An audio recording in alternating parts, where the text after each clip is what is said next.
Lesson 3, Indexing Techniques, LSH. Welcome to our third presentation. Last time, we discussed the challenges of searching high-dimensional data.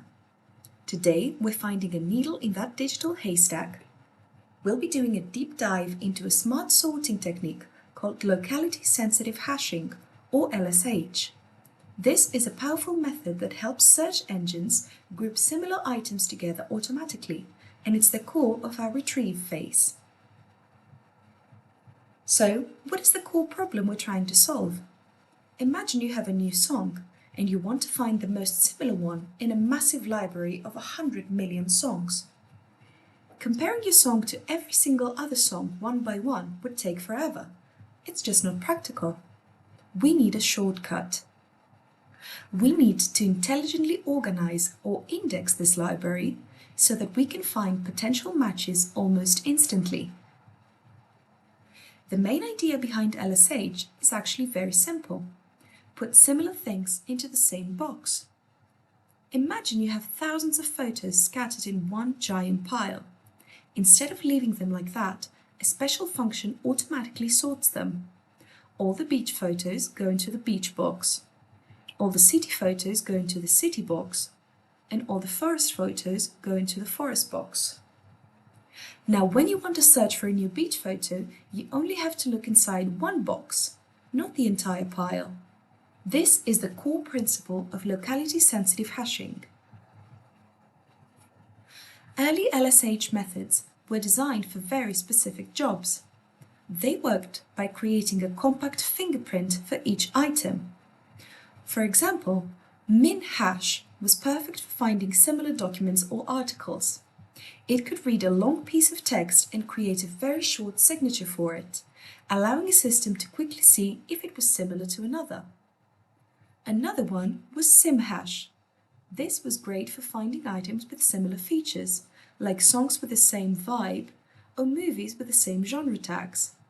In fact, Google famously used this to clean up its search results and find duplicate images. But these classic LSH methods weren't perfect. They had two main problems. First was high memory use. To be accurate, you needed to run this sorting process many times, which created lots of different boxes or hash tables. This used up a ton of system memory. Second was imperfect accuracy. These methods often put dissimilar items into the same box by mistake. This meant your search results weren't clean, and you still had to do a lot of extra checking, which slowed things down. But researchers didn't give up on the idea. Instead, they developed modern LSH frameworks specifically to fix these classic problems. Instead of just randomly throwing items into simple boxes, these new methods use more advanced, organized structures. These new structures make the search much faster and far more accurate. One modern approach is called PM-LSH. This method organizes the data into a tree-like structure. Think of it like a perfectly organized filing cabinet. To find a file, you don't look through every single piece of paper in the cabinet. You go to the right drawer, then you find the right folder, and then you find your document. This hierarchical search prunes entire branches off the tree that can't possibly contain the answer, and this dramatically speeds up the search. Another very clean modern approach is DB-LSH. This method acts like a helpful assistant.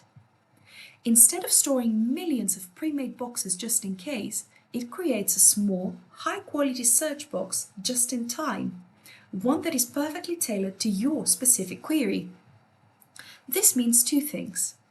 First, it uses far less memory, and second, it produces a much better, more relevant set of potential candidates from the start. Now, LSH is fantastic, but it's not the only way to search in high-dimensional space. For context, here are the other two main strategies. One is quantization, or shrinking. This compresses the data much like a JPEG file compresses an image. Its main goal is to save memory, but this compression can sometimes hurt accuracy. It also requires a training step before you can use it.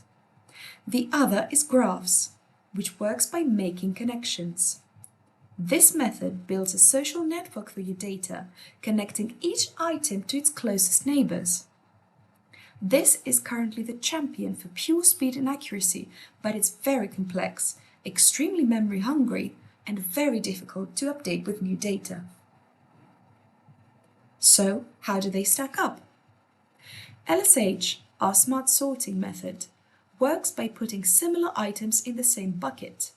Its huge strength is that it's super flexible and very easy to add new data to. Its main weakness is that it can use a lot of memory. Quantization works by compressing data. Its strength is amazing memory savings, but its weakness is a potential loss of accuracy. Graphs work by building a roadmap to connect neighbors. It's the best for speed and accuracy, but it uses lots of memory and is very complex to build and maintain.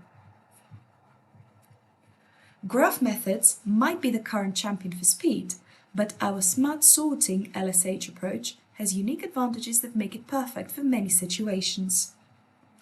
The most important one is that it requires no training. You don't need to pre-process your entire database. You can add new items to the index on the fly. This is a massive advantage for dynamic systems, like the online marketplaces we're building in PISTIS. It also has ultimate flexibility. It can work with any kind of data, text, images, numbers, just by swapping out the sorting function. So, to conclude, we've seen the full journey of locality-sensitive hashing. It started with a simple, powerful idea. Put similar items in the same bucket. Classic methods like min-hash and sim-hash proved that this idea worked. Then, modern upgrades like PM-LSH and DB-LSH solved the early problems with memory and accuracy. Its incredible flexibility and its training-free nature make LSH a powerful and practical choice for many real-world search systems today, including ours. Thank you very much for your attention. As always, if you have any questions, please feel free to send us an email.